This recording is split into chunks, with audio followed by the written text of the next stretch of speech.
¿Sabía usted que los ladrones han robado más de 60 Cristos de las lápidas de 5 cementerios de la provincia en solo 11 días?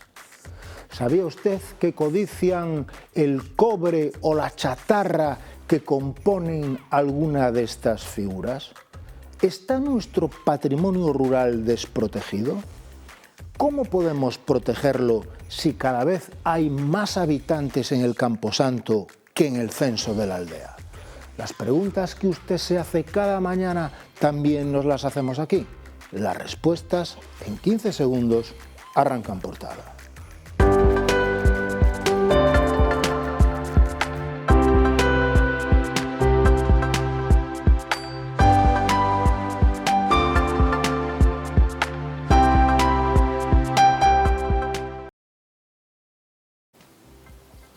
Buenos días, señoras y señores, bienvenidos al programa 2561 de En Portada, un espacio que aborda la actualidad ourensana y del mundo bajo la mirada, bajo el prisma de nuestros contertulios. Pero antes, como es habitual, repasamos la portada de La Región, cuyo titular principal dice así: nuevo saqueo de crucifijos, ahora en el cementerio de Celanova. Los ladrones de metal profanaron decenas de tumbas en el 5º asalto a un camposanto en solo 11 días. Otra noticia señala que las galerías comerciales se reinventan para captar a un nuevo tipo de cliente que no necesita tanta exposición al público. Aún así, los 30 centros comerciales de este tipo que hay en la ciudad suman 660 locales desocupados, una media de 22 locales clausurados por galería.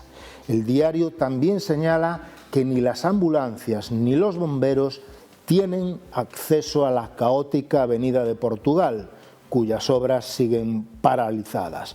La foto de portada es para el lucio, una especie depredadora e invasora en el Támega. Para analizar este y otros asuntos contamos hoy en nuestro programa con el politólogo e profesor da Vigo, David Alvarado. Benvido, David. Grazas, Xaime. Bo día.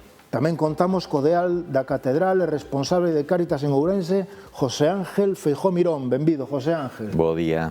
E tamén contamos co xornalista e colaborador de La Región, Lalo Pavón. Benvido, Lalo. Bo día. Sin más demora, arrancamos con el primer tema del día.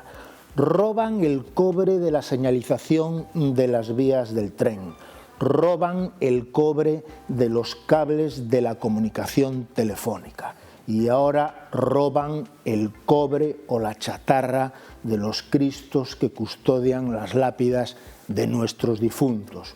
Con el robo de 34 cristos en la noche del lunes en el Camposanto de San Breixo de Celanova, son ya más de 60 las figuras sustraídas en solo 11 días si contamos los cementerios de Santa María de Fechas y San Xoán de Ribeiro, también en Celanova, el de Maravillas en Cartelle y el de San Eusebio en Coles. Cuando un político roba es un corrupto, cuando un drogadicto roba es un adicto, cuando un banquero roba es un usurero. Pero robar el Cristo de una lápida es saquear nuestra memoria. Al cementerio uno va a hablarle al que emigró al país del más allá, a contarle que el hijo compró un coche o que el nieto entró en la universidad. Detrás del robo de un crucifijo hay mucho más que un mercado que paga 10 euros el kilo. Hay un daño emocional que va mucho más allá que el patrimonial. La pregunta que formulo a nuestros contertulios es la siguiente: ¿está nuestro patrimonio rural desprotegido? ¿Cómo podemos protegerlo si cada vez hay más habitantes en el Camposanto que en el censo de la aldea? David Alvarado. A verdade é que o dixeches casi todo na túa introducción, non? Estaba eu agora pensando no que dicías e deches no cravo absolutamente en todo. O que sí, pois, o mellor hai que estruturar esas ideas que dixeches ti agora. A primeira é que penso que non hai que confundir eses grandes roubos de cables eléctricos con estes pequenos furtos, pequenos pola cantidade, non polo valor sentimental do que se rouba nos nosos camposantos. Cando falábamos deses grandes robos, estábamos falando de mafias, de tramas organizadas, que estes contingentes aprendidos os levaban ilegalmente a Portugal, desde onde saían en contedores cara a China. Estamos falando dun negocio estruturado, organizado, de dimensións mundiais, onde os réditos podían implicar máis de 15.000 euros diarios según estimacións da época. Ahora estamos falando de pequenos furtos, non sei moi ben o valor desto que se extrae, moito do que se sustrae non é cobre, sino que é latón, co cual o valor aínda é peor, co cual, o fío conductor é o cobre, pero penso que estamos diante de dúas realidades diferentes. Tres eixos de análise ou de interpretación. Primeiro, o que ti apuntaches, non? O valor sentimental. Non estamos falando de roubos que teñan un elevado valor material, pero as familias que se ven afectadas, pois si é un drama, é unha catástrofe, é algo que lle afecta no fondo do corazón, porque son os seus seres queridos os que están enterrados neses cemiterios. Segundo elemento de análise, pois eso, é dicir, a dimensión criminal, si queremos.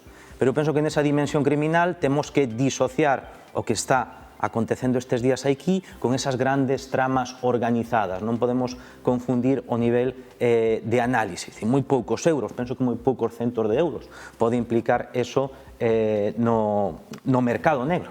E despois, terceira dimensión, que tamén ti apuntabas na túa introducción, é o abandono. É o problema que temos no noso rural, cando faltan servizos básicos, cando falta sanidade, cando falta educación, cando faltan infraestructuras, cando faltan comodidades, a nosa xente abandona o rural, deixan aquelo a ermo para que se poidan producir este tipo de incidentes que non ocorren no centro de Ourense, sino que ocorren en vilas que sufren deste despoboamento. José Ángel. Eu estou moi de acordo ca introducción que ti fixeches, parte co análisis que acabamos de escoitar, non? A mí primeiro cóstame pensar que se trate de que estes furtos sexan por unha cuestión meramente lucrativa, porque lucrativamente isto é el chocolate del loro, o sea, non dá nada de sí. Eu xa non sei se detrás hai algo máis que eso, algún tipo de rollos destes satánicos, sacrílegos que están ahora tan de moda, non?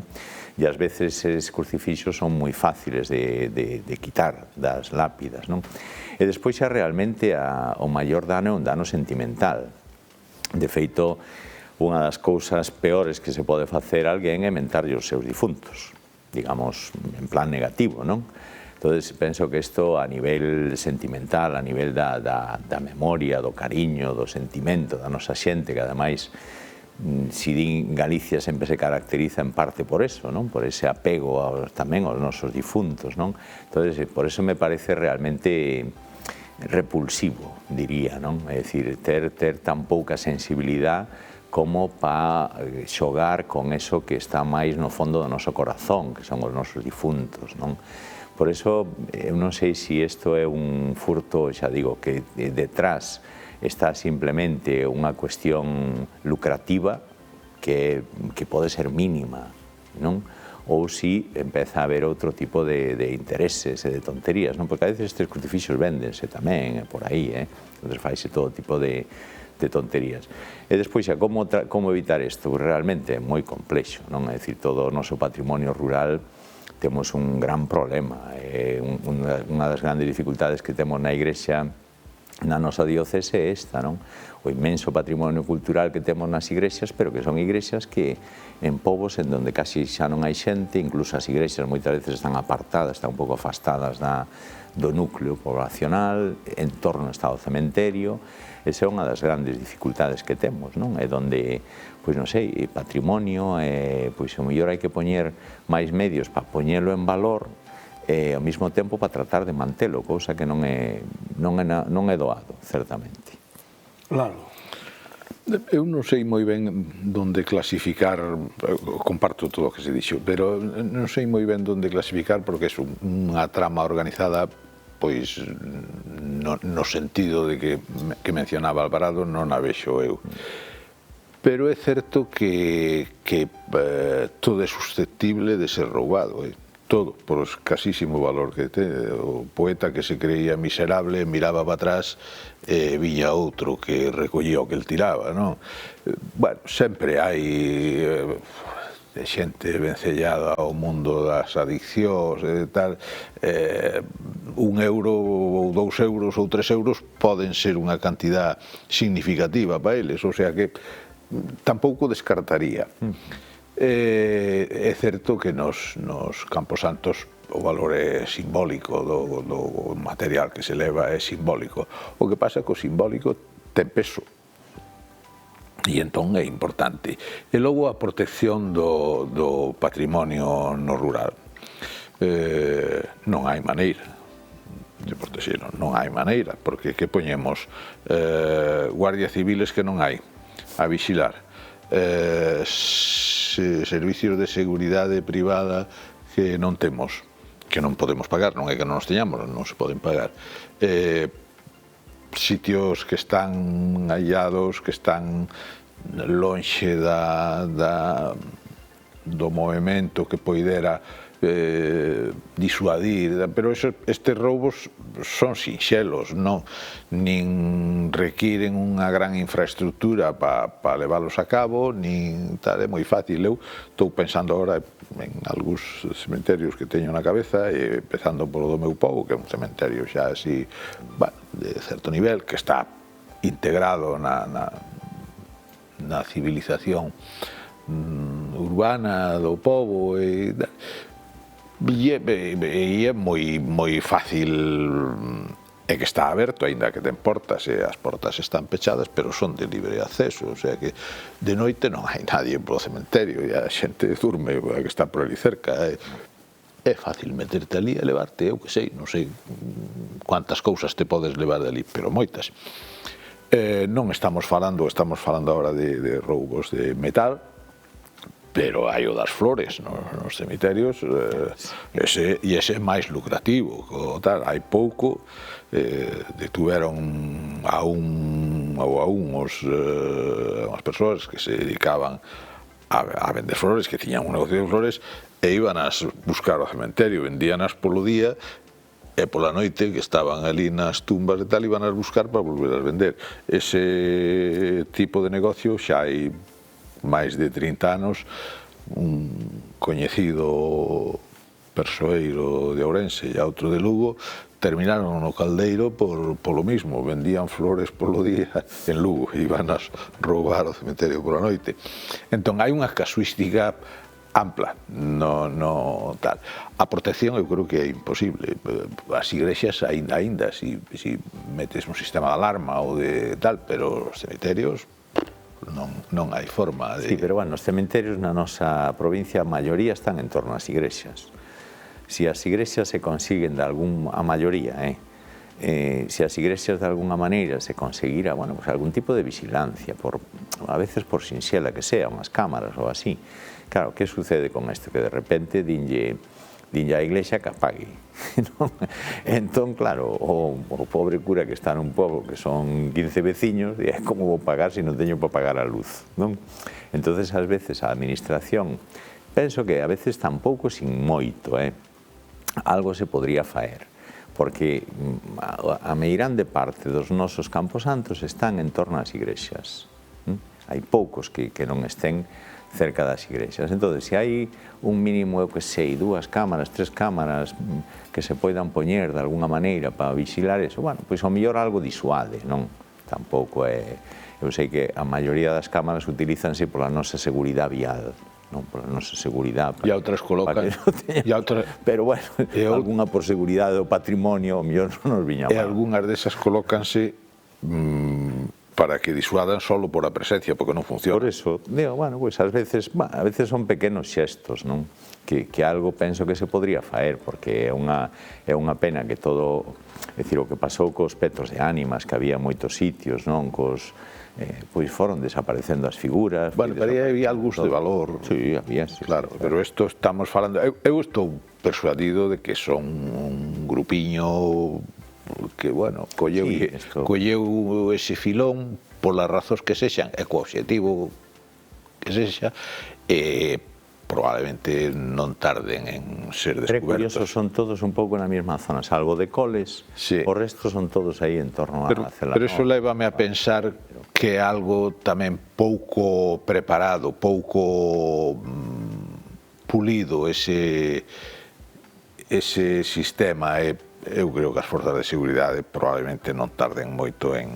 Eu diría tamén o tema que vos apuntaba, ás veces todo este rollo sacrílego que hai, ahora puxose bastante coto, non? Pero hubo aí fai un tempo, fai un ano, un pouco máis, que había xente que iba ás iglesias a comulgar para quedarse cas formas. Para rollos destes, de rollos satánicos e movidas destas, e tuvemos... Sí, parece unha tontería, pero é o mundo en que vivimos. Entón tuvemos que ter conta oscuras de que a xente que se acercaba a comulgar e que che pedía a comunión na man, que comulgara diante túa, porque íbanse con elas e vendíanas. Isto é, en fin... Dicía o torero, hai gente para todo. Efectivamente. Bueno, eu coincido con vos en moito do que dicides. O primeiro, penso que son... Eso, non estamos diante de estruturas organizadas, son raterillos os que ese pouquiño que poden sustraer pois lle representa pois bastante, ou lle salvan o día, ou a semana, ou un momento. Co cual, bueno, penso que temos que apuntar cara aí, porque estabas falando das cotizacións do cobre, como máximo 10 euros no mercado, moito non é cobre, é latón, co cual o latón aínda está máis baixo. Se colles o número de cruces que foron sustraídas e faz a multiplicación, o mellor dache un botín, non sei, de 300, 500 euros o máximo, en non sei cuántos cemiterios, é dicir, é moito esforzo para pouco rendemento, co cual a pista esa do raterillo ou do adicto ou pois ten bastante sentido. Despois, eu penso que non tardarán moito en dar con eles, porque, eso, están cometendo moitos crimes de xeito recurrente, estando facendo nunha área moi determinada da nosa xeografía. Eu entendo que se non é para cuestións doutra índole satánica e tal, pois alguén ten que comprar toda esa mercancía. Tamén hai unha legislación ao respecto de quen compra eso, que ten que pedir identificación, non sei que, non sei cuánto. Pero, bueno, imagino que atando cabos, corpos e forzas de seguridade do Estado han tardar ben pouco en dar con esta xente. Eu, bueno, non estou tanto polo enfoque, digamos, de vixiancia ou punitivo. A min pareceme, non sei, pareceme difícil imaginar poñer unha cámara nun recinto sagrado onde vai a xente pois a ter un diálogo o mellor cos seus falecidos ou a ter un diálogo pois ca divinidade ou non sei, pareceme unha invasión de intimidade. Pareceme unha situación violenta, igual eu do control... E métese no medio a lei de protección de datos. Exacto, é dicir, eu non o acabo de ver. Eu sí, bueno, apunto máis eso, non? Esas políticas que neste país temos que empezar a implementar para ocupar todos eses espazos que foron desocupados, que están sendo desocupados, porque faltan servizos, porque faltan capacidades, porque a xente non ten alicientes para quedarse no rural, pois eu penso que a solución tiña que ir un poquinho máis por aí. Evidentemente non é unha solución de curto prazo, é de medio e longo prazo, pero penso que os tiros deberían apuntar. José Ángel, falamos dunha das provincias máis potentes cun patrimonio románico máis potente de España. E ademais é unha provincia que tamén está por arriba no ranking de despoboamento no rural. Eso preocupa a Iglesia? Sí, ese é un dos grandes problemas que temos na Iglesia, digamos, en Ourense, é a manter o patrimonio e coidar o patrimonio. Por o que decías, temos, despois de Palencia, debemos ser a segunda provincia con máis románico, barroco, bueno, sin exagerar, pero mellor o 70-80% das nosas iglesias son barrocas. Retablos, imágenes, cruces procesionais, é unha riqueza patrimonial grandísima. que antes mantíñase porque a xente vivía nos povos e a xente tiña pois a certa gala, a cuidar a súa igrexa, a cuidar os seus santos, había procesións, había as festas, entón todo eso facía que todos contribuíran.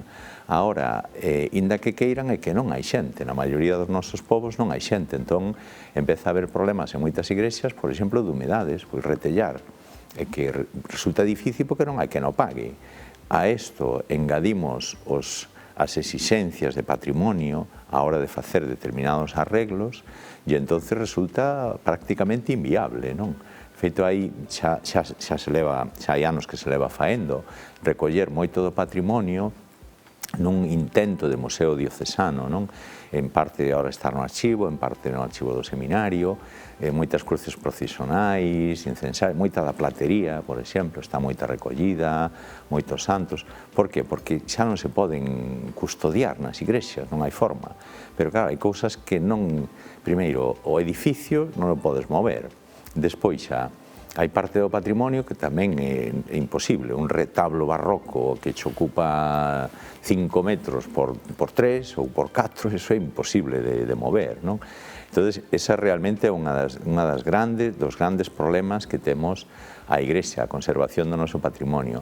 Entón, aí a administración é consciente de que o noso patrimonio basicamente é un patrimonio religioso, aporta algo e busca medidas ou se busca algún tipo de acordo, non? Para poderlo manter e para polo en valor, non? Porque é moi descoñecido para nós mesmos. Moitos ciudadanos agora na catedral, pois vexo que moita xente da ciudad non coñece nin a catedral. Canto menos, pois falemos de determinadas igrexas que están ao longo da nosa xeografía, non? Entón, eu creo que ten que haber un acordo, a administración ten que axudar nese ámbito, e despois xa é dalo a coñecer, é realmente, pois, por exemplo, todo o que se leva feito co Cañón do Sil, pois San Esteban, Santa... todos, pois, bueno, ao mellor hai que dar a coñecer máis cousas que temos na nosa xeografía. Pero, bueno, ese é un problema, certamente. Isto levame a pensar, é unha digresión sobre o particular, non? Levame a pensar que hai 30 tantos anos, ao mellor Feijóo acórdase, houberon unha ola de roubos en centros religiosos, en igrexas.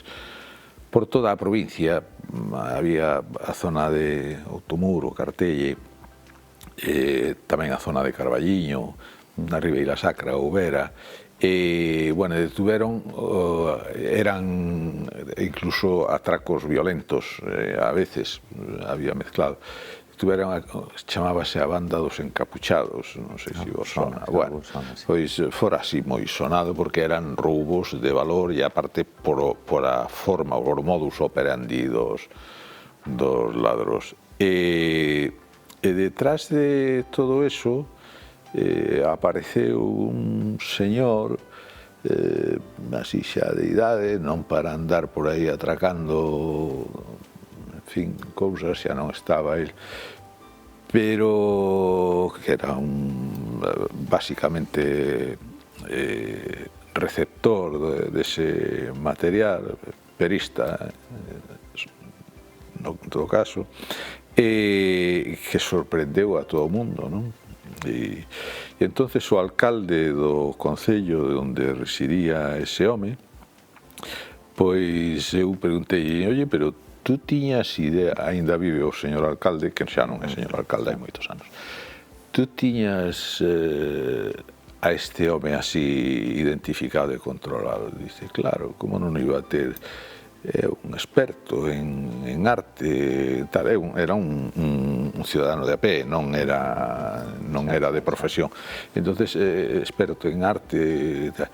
Dice, eu cando os veciños me viñan pedir axuda para unha igrexa, para un santo, para un tal, eu chamaba a él e dicía, oye, o santo que hai tal, eso vale ou non vale, tal, si, este vale, tal, eso non vale nada, isto tal. O sea, era o asesor de arte do alcalde e era un perista.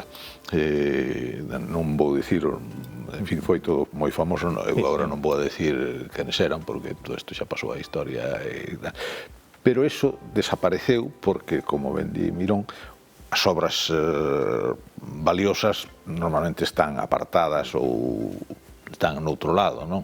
E o que queda, pois, de escaso valor. Antes hasta os cepillos tiñan... Ahora hai feito un catálogo, hai feito... Por iso digo que este tipo de roubos non son así fáciles de explicar desde o punto de vista material. Eu creo que algo ten que haber aí, o mellor hasta diversión. Está catalogado. Sí, xa fai uns cuantos anos que se fixe un catálogo de todas a imaxinería e da platería que había, pero claro, o que eu vos digo, decir, os retablos, por exemplo, é imposible tocalos. As portas, na catedral fai uns meses desapareceu un chamador disos de metal dunha porta exterior. Isto é así. Entón, aí hai, bueno, todo un mundillo das obras de arte, de todo de anticuarios e tal, algúns, bueno, pois con moita honradez e outros a veces non tanto, non? É moi curioso que un pode encontrar en moitos anticuarios pois pezas que son religiosas, que evidentemente de algún entorno religioso. De feito, algunhas recuperanse aí, por esa vía. Pero hai un mundo todo desta venta de obxectos religiosos e tal, porque realmente hai pezas moi boas. Eso é así, non? É verdad que moitas delas están recollidas, pero unha das cousas, ao mellor, que tamén podíamos abogar é por un museo religioso, un museo diocesano, un museo en Ourense de arte religioso, que non o temos. Temos, algunha vez tratamos no programa, non? A falta de actividades culturais, falta de museo na nosa cidade, pois o mellor é un intento que o noso obispo xa comentou, a veces que a administración, pero non acaba de sair pa diante, non? Un museo onde podamos recoller todo ese inmenso patrimonio religioso que, polo que sea, temos que preservar, non? Detrás de todo isto, Alvarado, creo que ti apuntabas unha das claves do asunto, que é o despoamento do rural. O despoamento do rural. Hoxe está empezando a arder novamente a nosa montaña, é dicir, estamos na mesma situación que estábamos no verán pasado, cando a provincia ardeu, cando todos chegamos á conclusión de que o monte ardía porque o monte non estaba ocupado, porque o monte non estaba traballado, porque o monte non estaba atendido, pois eu penso que isto dos roubos no cemiterio responde a esa mesma lógica. Os poderes públicos din que toman nota, din que están moi preocupados cando teñen unha urxencia. Agora seguramente algún político saltará a palestra para dicir que sí, que hai que facer algo e tal e cual, pero pasado... Perdona, David, esa xente que traballaba o monte era a que sacaba as imaxes na procesión. Exacto, era xente... E custodiaba as imaxes na procesión. Eran os veciños do noso rural, exactamente. É dicir, o problema estrutural é absolutamente o mesmo. Eu penso que hai que empezar a deixar a retórica, hai que empezar a deixar un pouco de lado as promesas, a diagnose está clara, as políticas públicas a implementar tamén están claras, hai que poñerse mans á obra. Que ocorre? E estaba tamén pensando un pouco o fío das vosas intervencións. Os recursos son escasos. Estamos agora vendo como os profesionais do sector agrogandeiro piden axudas porque lle están subindo os custos do combustible e, polo tanto, os custos da súa actividade.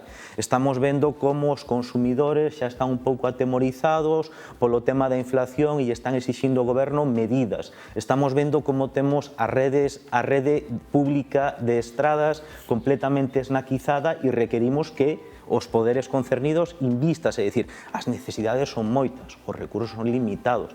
Despois é unha cuestión de prioridades e bueno, pensaba tamén no tema dos cemiterios, non sei moi ben como está a estrutura de propiedade, porque eu si me lembro pero eu lembro o meu avó que estivera aforrando durante moitos anos para poder comprar ali un espazo no cemiterio de Quintela, que é onde está el enterrado, e costaralle o seu diñeiro. É dicir, non sei se hai unha comunidade, como a comunidade de veciño, non dun edificio, se o mellor, a nivel desa, comunidade de propietarios se pode organizar algún tipo de cuidado, de vigilancia, non o sei, non sei se entra todo dentro do eido do público, se entraría tamén un pouco dentro do eido dos propietarios de nichos e de espazos neses cementerios, non sei moi ben como está eso, pero mellor tamén sería outra pista de solución, intentar organizar, artellar todos eses propietarios deses espazos en territorio sagrado. Aquí os cementerios na nosa provincia, a maioría son eclesiásticos, a maioría a propiedade e a parroquia. Hai moi poucos municipais. Para ter a propiedade é a parroquia. O que se fai, isto que decimos, que comprei un nicho non sei onde, comprei un panteón, non? O que se fai é o aluguer vitalicio. Entón, todos os que teñen algún panteón, algún nicho, o que compran, entre comillas, ese aluguer, ese poder utilizar, iles e a súa descendencia. Ya hai un certo compromiso, pero estes compromisos son así, daquela maneira. É un compromiso de que todos os que teñen nicho ou panteón ou tal no cementerio teñen que pagar todos os anos un tanto para manteñemento, para limpeza, para tal. Que pasa? Que hai moitos que non o fan e despois xa pasa unha cousa. Un matrimonio compra un panteón, ese matrimonio ten 2 fillos, ese pasa aos fillos pasa aos netos. Cando non o actualizan, de repente encontraste que 3 tumbas son de 15 persoas. E entón, eso é unha locura. É unha das cousas que se está intentando arranxar, pero resulta moi complicado. Tamén un pouco por isto, porque vanse despoboando as aldeas, entón chega un momento que casi non se sabe de quen é. Si hai un registro nas parroquias, se fixe un registro por identificar cada unha das tumbas quen é o propietario, ou polo menos o título, digamos, dese aluguer vitalicio, non? Entón, pero vamos, é unha complexidade, pero a particularidade que temos é que aquí municipais son moi poucos. Lalo, tes que pechar, estamos un minuto fora do tempo, unha reflexión. Pois moi breve. Eu, francamente, non vexo moita solución a isto, salvo que se encontre os autores deste desmán e, en fin, se olvide a cuestión de ir aos cementerios a roubar ou a divertirse, porque tamén pode ser. Hai outros sitios para facer esas cousas. Entonces, por esa vía pode ser que se solucione. Por as outras, eu creo que non. Pois coa reflexión de Lalo Pavón pechamos hoxe en portada. Non esquezan que poden seguir minuto a minuto que ocorre na nosa cidade, na nosa provincia e no mundo na web de La Región, laregion.es. Agárdolles aquí mañá ás 11:30 horas. Moitas grazas por seguirnos.